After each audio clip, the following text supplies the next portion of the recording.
South Africa set to launch VAR in PSL. The Minister of Sports, Arts and Culture, Gayton McKenzie, has confirmed the news. In a landmark development for South African football, Sports Minister Gayton McKenzie has officially confirmed that the Premier Soccer League is set to adopt video assistant referee VAR technology, a move that promises to usher in a new era of officiating in the country's top-tier football. McKenzie took to social media on Sunday to share the news, announcing that plans are firmly underway to roll out the system in accordance with FIFA regulations.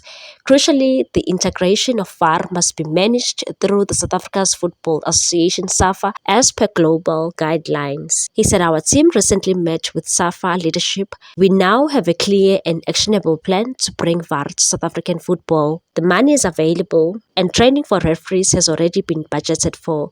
The next step in the process is imminent. An open call for service providers will be issued within the next 7 days, inviting bids for the necessary technology.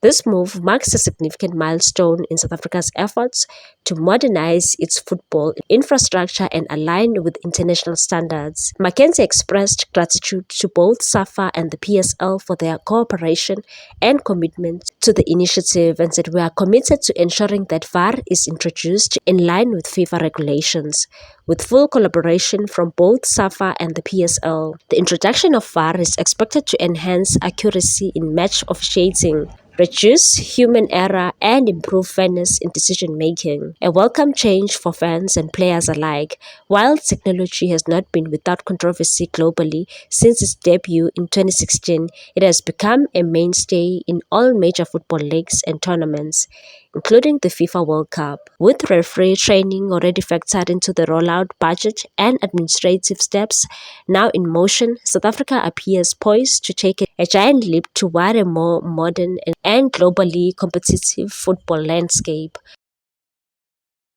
Please like, comment, share, and subscribe for more sports news.